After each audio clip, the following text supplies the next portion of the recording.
Talk to us, the new economy. What does that mean to you? And is that an inspiring, in terms of emergent movements around the world? How important is this new economy, solidarity economy, sharing economy kind of concept? Well, in many ways, you can say, what's really new, right? Haven't we had these concepts about an economy that is more based on solidarity, sustainability, the health and well-being of all? Haven't we had around these ideas for many years? And yet, and that's true, right? So many of the ideas are not new, but I think they are more relevant today.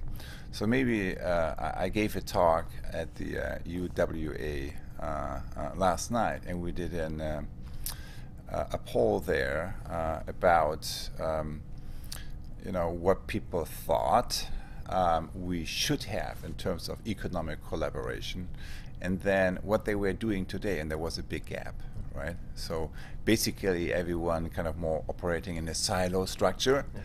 Today, that's what they said across the board, and then what should we be doing, and kind of more co-creative, based on a shared awareness, right, and the well-being for the whole. And then I asked them, how come, right? So how come you say one thing, that's what we need to do, and you do another thing, right? So what is accounting for the gap?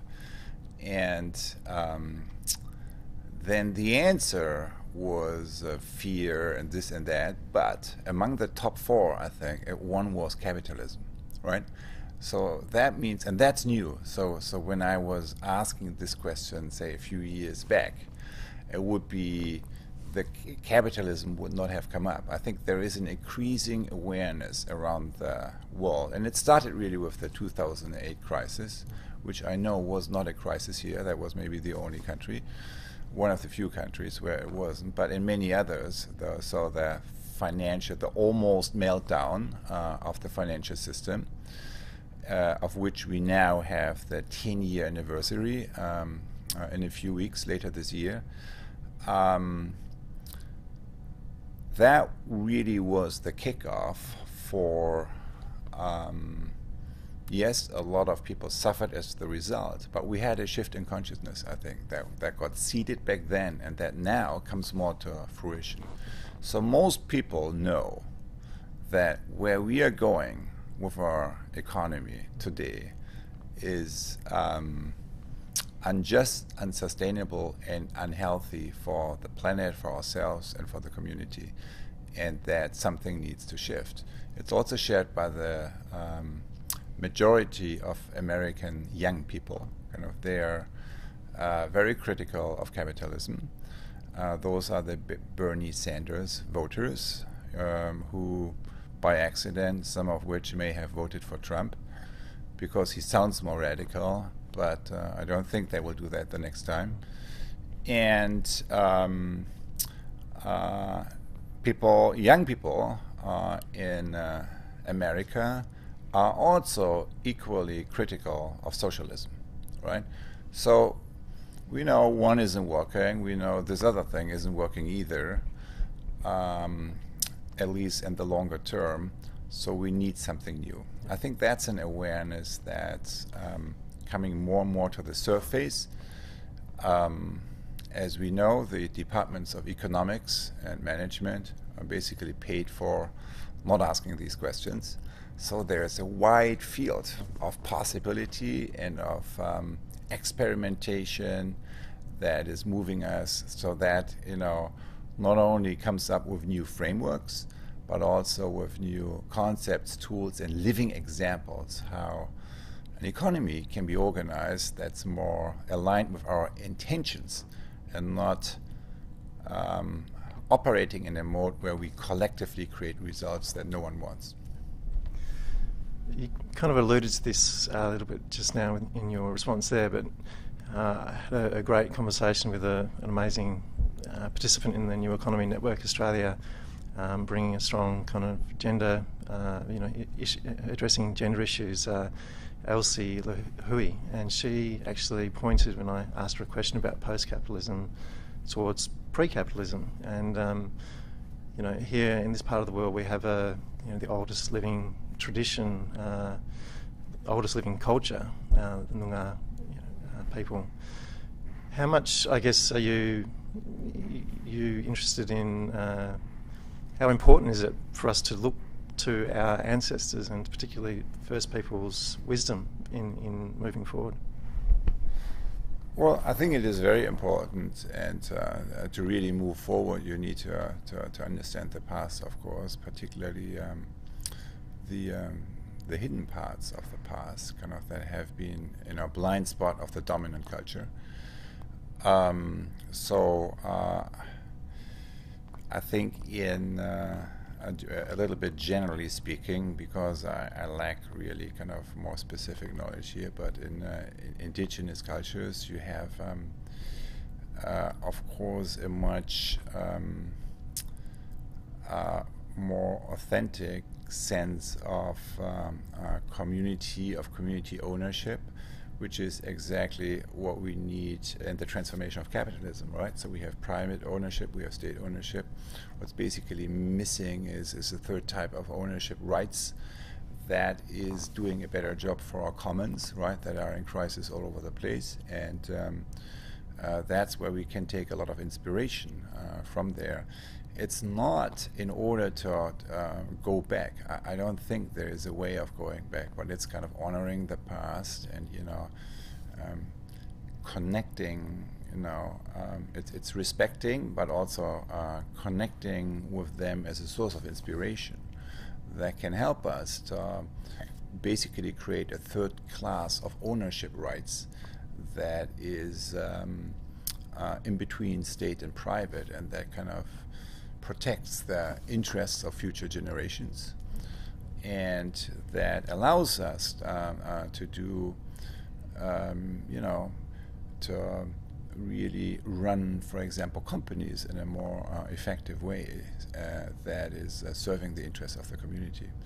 So that would be an example. You pointed a little bit to a gap you saw in the results of this survey you conducted last night, this experiment you conducted at your lecture last night. And one of the things that struck me was, I guess, the idea around leadership, basically, and being part of an organisation that's still quite totalitarian, shall we say. In terms of the new economy, how important do you think work such as the peer-to-peer foundation, Michelle Bounds, around just the bossless kind of organisations, creating organisations that are less hierarchical? How much of the key moving forward is in those kind of those different dynamics within organisations? So what we know is that these new organizational or more flat and more fluid and flexible organizational structures only work if we shift the mindset from ego to eco. And that's, of course, true for, more networked or more ecosystemic organizations. It's true for cooperatives. It's true for all multi-stakeholder processes we do.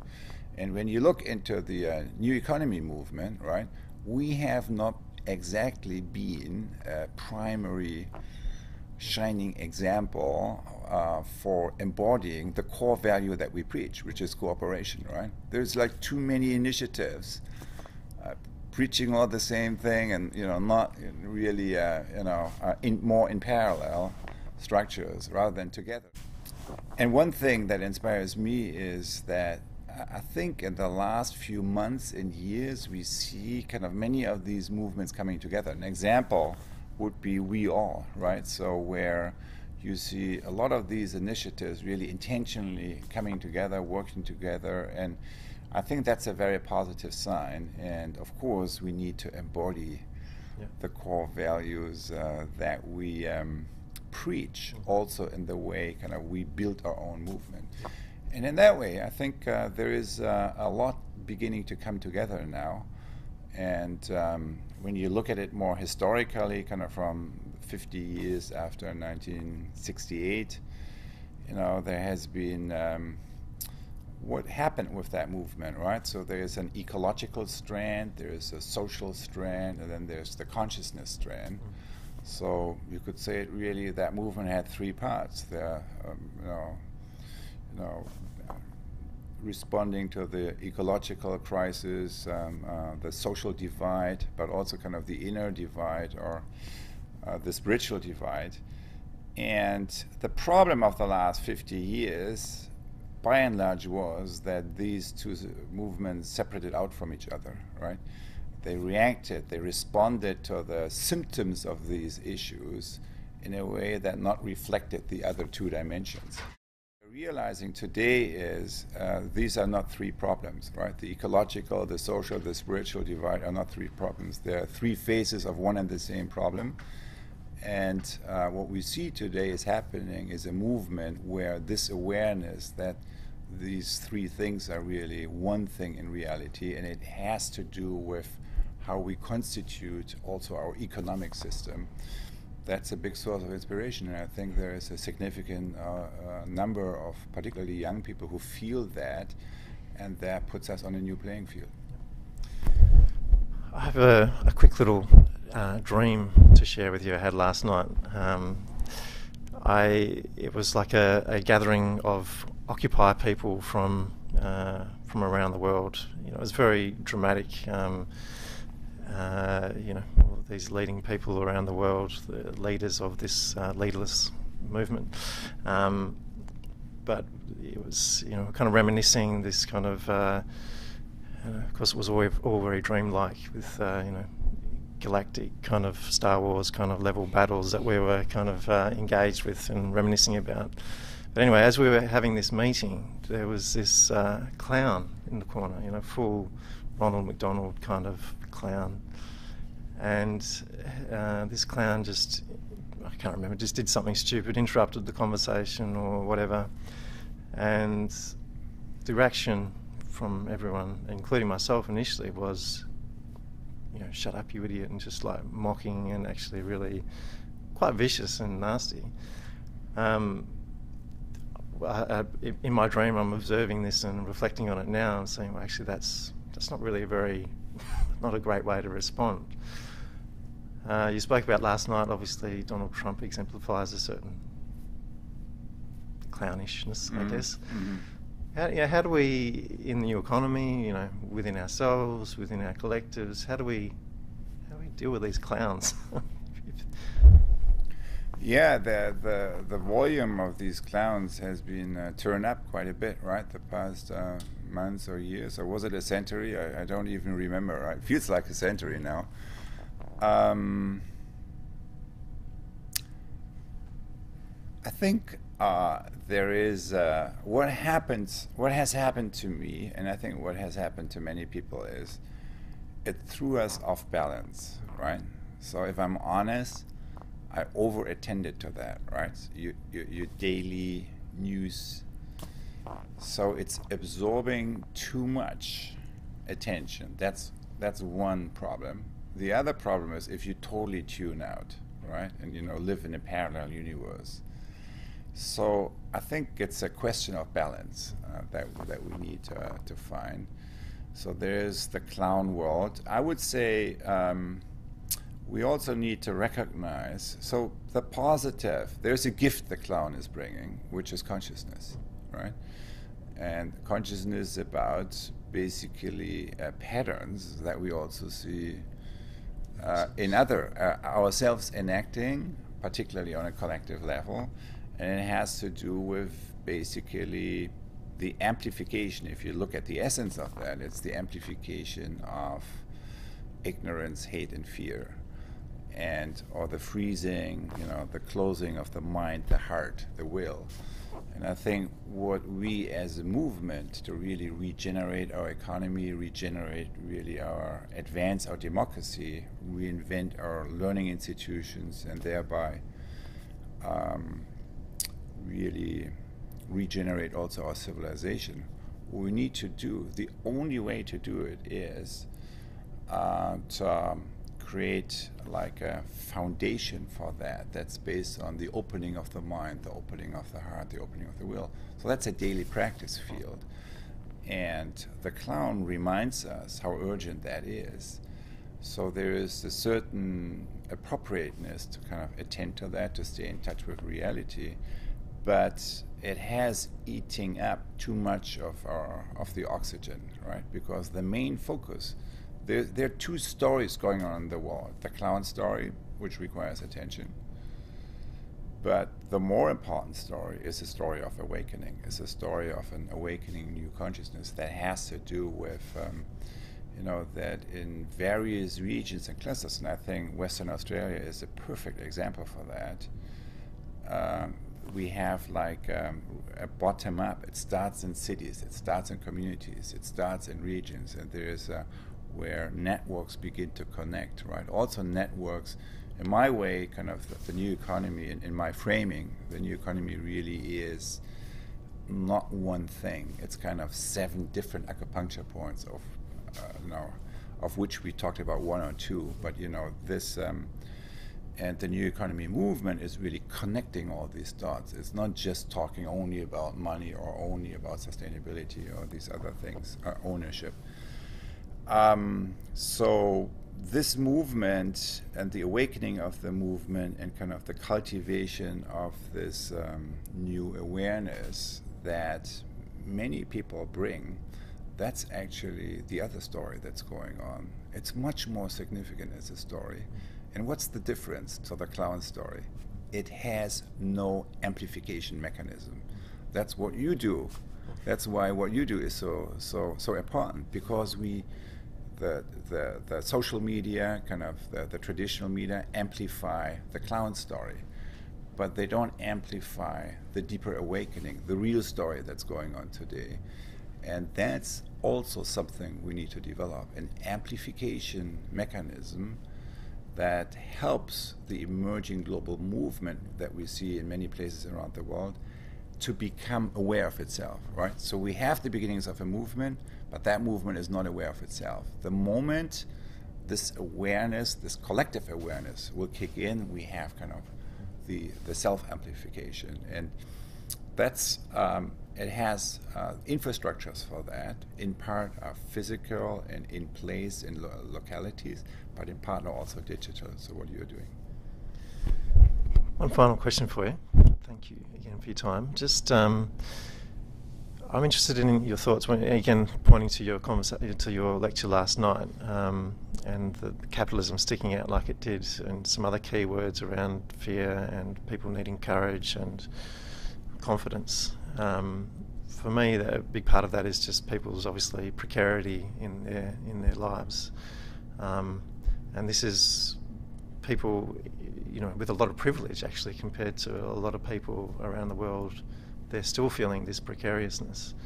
What are your thoughts about a universal basic income in terms of a really fundamental first step for movements to unite around and campaign together on as a necessary first step to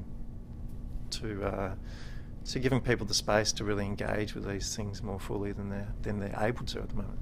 Yeah. Yes, you're right. So UBI, that's another, it connects, it's an idea that connects to another of the 7 acupuncture points, which is labor and income, right? Today, labor and income are closely tied. We know that by 2050 in developed countries, we'll lose 47% of current jobs will be lost through automation. At least that's the expectation.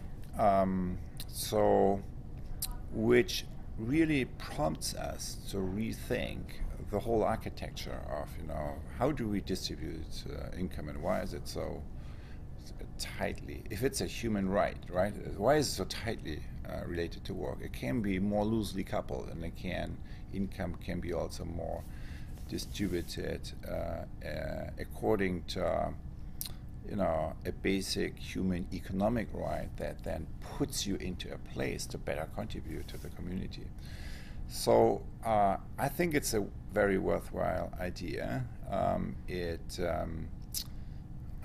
had got voted on. There was a referendum in Switzerland maybe 4 or 5 years ago about that. So 75% rejected it.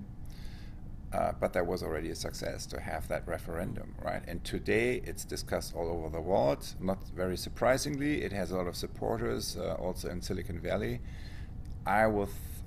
That topic will not go away. It's also not that the case really that this is solving everything. Kind of there are problems of really how to fund it.